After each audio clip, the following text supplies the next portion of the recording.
안녕하십니까. 안세해결 대표 박인정 회사입니다. 오늘 제 596강은요, 부동산에 대해서 개인이 부담부증여하고, 그럴 때 양도소득세하고, 이제 일부가 있죠. 전액증여 부분은 증여세지만, 전액증여에 대한 증여세와 어떤 그 행위의 비교를 해보겠습니다.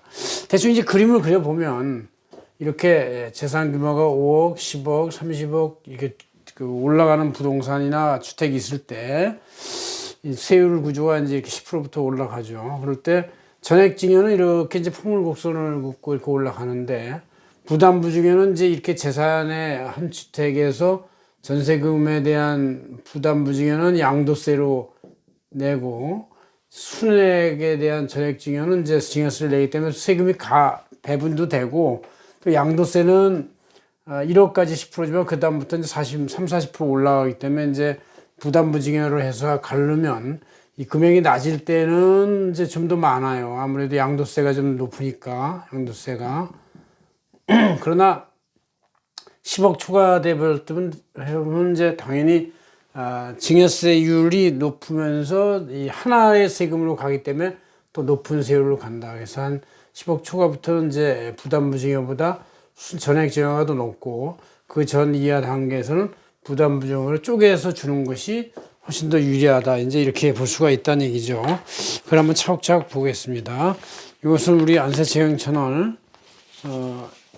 이번 토끼년에 1월 첫 토에 내지에 제가 이렇게 쓴 거를 원전을 하고 있어요.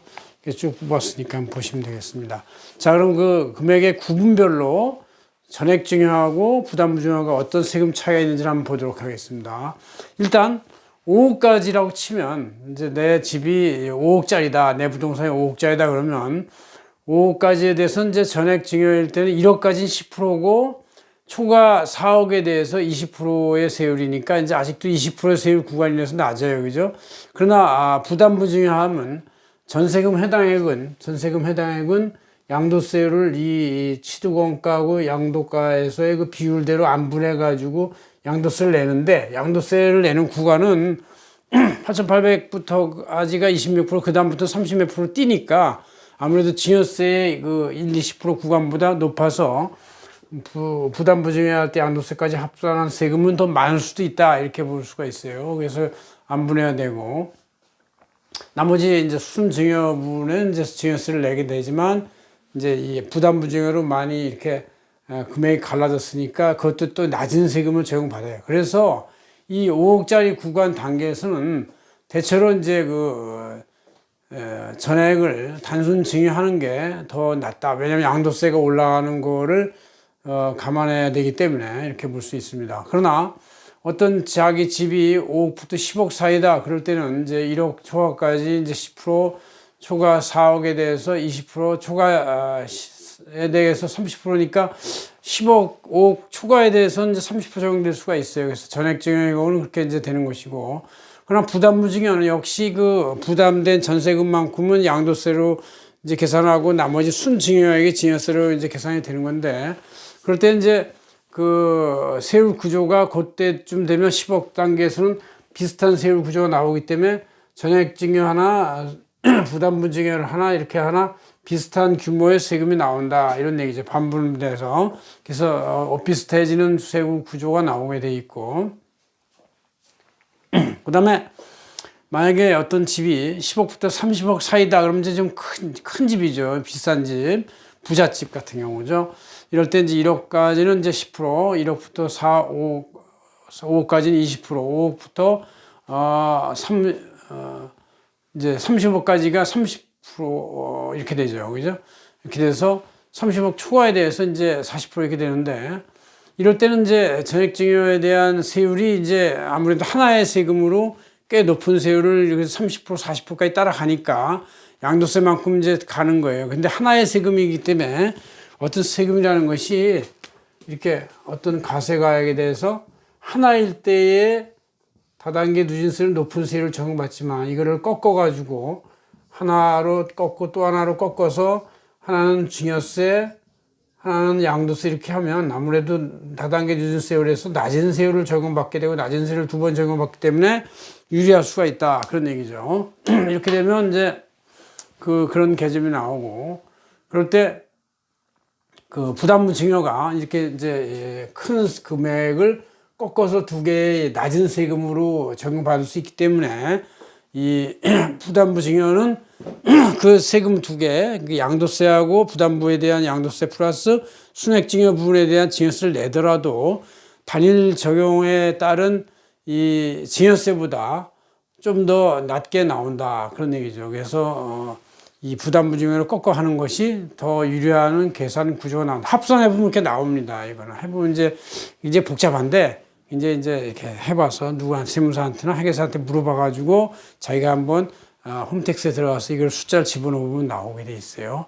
자, 만약에 어떤 집이나 부동산이 30억을 초과했다. 그건 이제 되게 큰 거죠. 왜냐하면 이제 1억 30억 초과되면 1억까지 10%, 그 다음에 1억부터 5억까지 이제 20%, 5억부터 10억까지 30%, 10억 초과에 대해서 40%, 30억 초과에 대해서 40, 50%이 높은 세율을 이제 다 한 번씩 적용받아 보는 거예요. 적용받아 보는 거니까 당연히 이 순액, 단순 전액 증여가 꽤 세율 구조를 40%, 50% 타고 올라가기 때문에 꽤 높게 나온다. 그러나 역시 이 단계에서 만약에 두 개를 꺾어가지고 부담부 증여를 하면은 이제 하나 순전액 증여는 증여세니까 높은 세율 구조 50%까지 타고 올라가지 않을 수도 있고, 양도소득세도 이제 최고 세율 40% 정도 49% 적용한다 하더라도 두 개를 꺾었으니까 아무래도 세금이 더 낮을 수가 있어요. 이럴 땐 무조건 금액이 30억 초과되는 큰 부동산의 경우는 부담부 증여를 해야만 이제 총 세금이 낮아지는데,